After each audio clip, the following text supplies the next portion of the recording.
Media మిత్రులకు అదేవిధంగా 50 మంది తెలంగాణ ప్రజలందరికీ కూడా హృదయపూర్వకంగా భారత రాష్ట్ర సమితి తరపు నుండి నమస్కారం తెలియజేస్తా ఉన్నాం.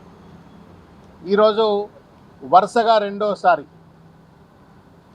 గౌరవనీయులు తెలంగాణ భారత రాష్ట్ర సమితి అధ్యక్షులు శ్రీ కల్వకుంట్ల చంద్రశేఖరరావు గారి యొక్క ఆదేశాల మేరకు ఈరోజు కేంద్ర ఎన్నికల సంఘానికి సంబంధించిన చీఫ్ ఎలక్టోరల్ ఆఫీసర్ వారికి ఈ వినతి పత్రాన్ని రెండవసారి ఈ వినతి పత్రాన్ని మళ్ళా ఈరోజు సబ్మిట్ చేయటమైంది. ప్రధానమైనటువంటి ఒక ఉద్దేశం దీంట్లో ఏంటి అంటే, ప్రజాస్వామ్య పునాదులను విధ్వంసం చేసేటువంటిది, రాజ్యాంగ స్ఫూర్తిని సర్వనాశనం చేసేటువంటిది, పవిత్రమైనటువంటి ఒక ఎన్నికల ప్రక్రియను పూర్తిగా భ్రష్టు పట్టించేటువంటి ఒక ప్రక్రియ డూప్లికేట్ ఓటర్లు, బోగస్ ఓటర్లు. ఈ బోగస్ ఓటర్ల వల్ల, ఈ డూప్లికేట్ ఓటర్ల వల్ల ఏ పవిత్రమైనటువంటి ఒక ప్రజాస్వామ్య ప్రక్రియ అయిన ఎన్నికల ప్రాసెస్నంతా కూడా సర్వనాశనం చేస్తూ ఉన్నారో, భ్రష్టు చేస్తూ ఉన్నారో, దాన్ని సరిదిద్దడం కోసమే మేము ముందుకు వచ్చినామని చెప్పని కేంద్ర ఎన్నికల సంఘం పలుమార్లు చెప్తూ ఎస్ఐఆర్ అనే ప్రక్రియను ఈరోజు మన ముందుకు తీసుకొచ్చింది. కేసీఆర్ గారు, బీఆర్ఎస్ పార్టీ, లేకపోతే వివిధ రాజకీయ పార్టీలు, ప్రజలందరూ కూడా పెద్ద ఎత్తున ఎస్ఐఆర్ ప్రక్రియలో భాగస్వాములు అవుతూ ఉన్నారు. అయితే దీంట్లో కొలిక్కి రానటువంటి ఒక అంశం, ముఖ్యమైన అంశం, మీడియా మిత్రులు కానీ తెలంగాణ ప్రజలు కానీ దయచేసి అర్థం చేసుకోవాల్సింది ఏంటంటే, బోగస్ ఓట్ల విషయంలో మేము గతంలో జూబ్లీహిల్స్ ఎన్నికలు జరిగినప్పుడు చెప్పినాము, నిన్న కూడా చెప్పినాము, ఇవాళ కూడా చెప్తా ఉన్నాము. There is no clear cut mechanism with the Chief Election Commissioner of India to eradicate the bogus votes across the states. అంటే వివిధ రాష్ట్రాలలో ఉంటూ వివిధ రాష్ట్రాలలో ఓటు హక్కు ఉన్నటువంటి ఒక వ్యక్తులకు సంబంధించినటువంటి ఒక డూప్లికేట్ ఓట్లను డిలీట్ చేసేటువంటి ఒక మెకానిజం ఇవాళ కేంద్ర ఎన్నికల సంఘం దగ్గర లేదు. ఇది పూర్తిగా కూడా ఎస్ఐఆర్ ప్రక్రియను నష్టపరిచేదే, భ్రష్టుపరిచేదే, మొత్తం నలిఫై చేసేటువంటి ఒక విషయాన్ని ఈరోజు చీఫ్ ఎలక్టోరల్ ఆఫీస్కు కేసీఆర్ గారి యొక్క ఆదేశాల మేరకు భారత రాష్ట్రం తరఫున మేము రిప్రజెంట్ చేసినాం. ఎందుకు ఈ మాట చెప్తా ఉన్నామంటే, హైదరాబాద్ ఇవాళ ఒక గ్లోబల్ సిటీగా మారిపోయింది. వివిధ రాష్ట్రాలకు చెందిన వాళ్ళు, కశ్మీర్ నుండి కన్యాకుమారికి సంబంధించిన ప్రజలందరూ కూడా ఇవాళ తెలంగాణలో, హైదరాబాద్లో ఉంటున్నారు. మరి వాళ్ళు ఏ రాష్ట్రం నుంచి అయితే వచ్చినారో ఆ రాష్ట్రంలో ఓటు హక్కు ఉండి, మళ్ళీ తెలంగాణలో కూడా 10 ఏళ్ళు 20 ఏళ్ళు ఉన్న తర్వాత వాళ్లకు ఒక న్యాచురల్ ప్రాసెస్లో ఓటు హక్కు వచ్చినట్టయితే 2 రాష్ట్రాలలో ఓటు హక్కు ఉన్నట్టే కదా.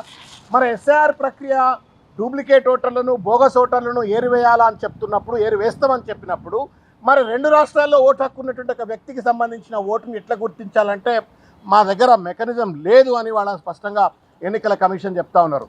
దట్ మీన్స్ ఏదైతే పర్పస్ కోసం ఎస్ఐఆర్ను ప్రవేశపెడతా ఉన్నారో ఆ పర్పస్ ఫుల్ఫిల్ కావట్లేదు. దానివల్ల ప్రజాస్వామ్య స్ఫూర్తితో, రాజ్యాంగ నిబద్ధతతో పవిత్రమైన ఎన్నికలు జరగాల్సిన చోట బోగస్ ఓటర్ల యొక్క ప్రభావం అనేటువంటిది పెద్ద ఎత్తున ఉంటుంది. కాబట్టి కేసీఆర్ గారు పెద్ద ఎత్తున ఆక్రోషిస్తూ ఈరోజు బీఆర్ఎస్ పార్టీని సమాయత్తపరిచి ఈరోజు ఈ రిప్రజెంటేషన్ ఇచ్చినారు.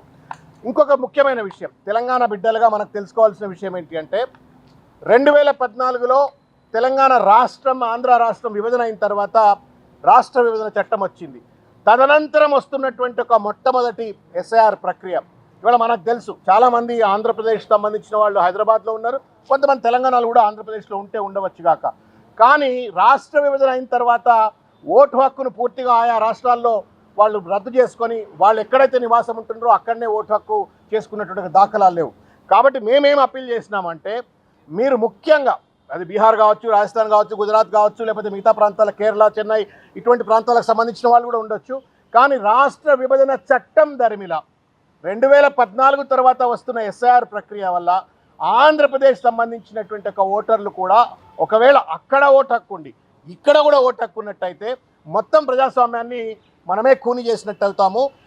ఎన్నికల ప్రక్రియను తప్పుడు, లోపభూయిష్టంగా నిర్వహించిన వాళ్ళు అవుతాం. కాబట్టి కోఆర్డినేటెడ్ ఎఫర్ట్ అని అడుగుతా ఉన్నాం మేము. దయచేసి గుర్తుపెట్టుకోవాలా, chief electoral officer of Andhra Pradesh, chief electoral officer of Telangana ఇద్దరు కూడా కలిసికట్టుగా, కోఆర్డినేటెడ్గా వాళ్ళు ఎస్ఐఆర్ ప్రక్రియ నిర్వహించినట్టయితే, ఒకవేళ అక్కడ వ్యక్తి, ఆ రాష్ట్రం వ్యక్తి ఇక్కడ ఒకవేళ ఉంటూ అక్కడ ఓటు హక్కు ఇక్కడ ఓటు హక్కు ఉన్నట్టయితే ఆ లిస్టులన్నీ కూడా ఇద్దరు కలిసి కొలాబరేటెడ్గా రివ్యూ చేయాలా, ప్యూరిఫై చేయాలా, మొత్తం క్రాస్ వెరిఫై చేసి ఒకవేళ డూప్లికేట్ ఓట్లు అక్కడ ఇక్కడ ఓటున్న వాళ్ళని గుర్తించి రద్దు చేయండి అని చెప్పని ఈ యొక్క రిప్రజెంటేషన్ యొక్క సారాంశం.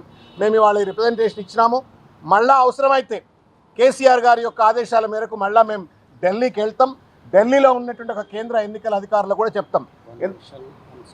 ఇంకొక ముఖ్యమైనటువంటి నిన్న కూడా చెప్పినాం, ఇవాళ కూడా చెప్తా ఉన్నాం. కేసీఆర్ గారు ఒకటే మాట చెప్తా ఉన్నారు, 1 నేషన్ 1 సిటిజన్ 1 ఓట్. ఇది సిద్ధాంతం. కేసీఆర్ గారు చెప్తున్న సిద్ధాంతం ఒకటే, 1 నేషన్ 1 సిటిజన్ 1 ఓట్. అంటే ఒక దేశం ఒక పౌరుడికి ఒకే ఓటు హక్కు ఉండాలనేటువంటిది కేసీఆర్ గారి యొక్క అభిమతము, బీఆర్ఎస్ పార్టీ యొక్క అభిమతము. దాన్ని స్ఫూర్తిగా ఎస్ఐఆర్ ప్రక్రియ జరపాలా. కోఆర్డినేటెడ్ ఎఫర్ట్ తోటి ఇరు రాష్ట్రానికి సంబంధించిన చీఫ్ ఎలక్టరల్ ఆఫీసర్స్ ఎస్ఐఆర్ ప్రక్రియ నిర్వహించాలా. ఇరు రాష్ట్రాలలో ఓటు హక్కు ఉంటే అది బోగస్ ఓటు అవుతుంది, డూప్లికేట్ అవుతుంది. కాబట్టి అటువంటి వాళ్ళని గుర్తించి రద్దు చేయాలని చెప్పని. తర్వాత ముఖ్యంగా ఇంకొక విషయం ఏంటంటే, ప్రజా ప్రాతినిధ్య చట్టం 1951 దాంట్లో సెక్షన్ 31 ప్రకారంగా ఎవరికైనా బోగస్ ఓట్లున్నా, ఒకే వ్యక్తికి 2-3 ఓట్లున్నా, లేకపోతే వివిధ రాష్ట్రాలలో ఓటు హక్కున్నా అది చట్టరీత్యా నేరం. 1 సంవత్సరం పాటు జైలు శిక్ష వర్తిస్తుంది. కాబట్టి బాగా ఎడ్యుకేట్ చేయాలా, ఎన్లైటన్ చేయాలా. అమాయకమైనటువంటి ఒక ప్రజలను వాళ్ళ రాజకీయ అవసరాల కోసం బోగస్ ఓటర్లుగా దర్జీ చేసి వాళ్ళ రాజకీయ లబ్ధి కోసం కొన్ని రాజకీయ పార్టీలు చేస్తే చేయవచ్చు కాక, కానీ ప్రజలు అల్టిమేట్గా సఫర్ అవుతారు, వాళ్ళు చట్టరీత్యా నేరస్తులు అవుతారు. కాబట్టి ఎన్నికల కమిషన్ విజ్ఞప్తి చేశాం, please run A special campaign. ఈ పెద్ద ఎత్తున ఈ చట్టరీత్యా నేరమైన అంశాన్ని ప్రజలకు చెప్పండి, కోఆర్డినేటెడ్ ఎఫెక్ట్ చేయండి. ఆల్రెడీ మేము జూబ్లీహిల్స్లో చెప్పినాం, ఒకే కాన్స్టిట్యున్సీలో ఒకే ఓటరు 3 చోట్ల ఓటు ఉన్నాయని చెప్పని. అంబర్పేటలో ఓటు హక్కు ఉంటుంది, మళ్ళీ జూబ్లీహిల్స్లో ఓటు హక్కు ఉంటుంది, జూబ్లీహిల్స్లో ఓటు హక్కు ఉంటుంది, ఖైరతాబాద్లో ఓటు హక్కు ఉంటుంది. ఇవన్నీ గుర్తించి ఇంటర్ కాన్స్టిట్యుయెన్సీస్ కానీ ఇంటర్ స్టేట్స్ కానీ డూప్లికేట్ ఓట్లను రద్దు చేయండి. 1 ఓటర్ 1 ఓట్, ఒక పౌరుడికి ఒకే ఓటు అనేటువంటి ఒక నినాదాన్ని, స్ఫూర్తిని పూర్తిగా అమలు చేయండి అని చెప్పని కోరుకున్నాం.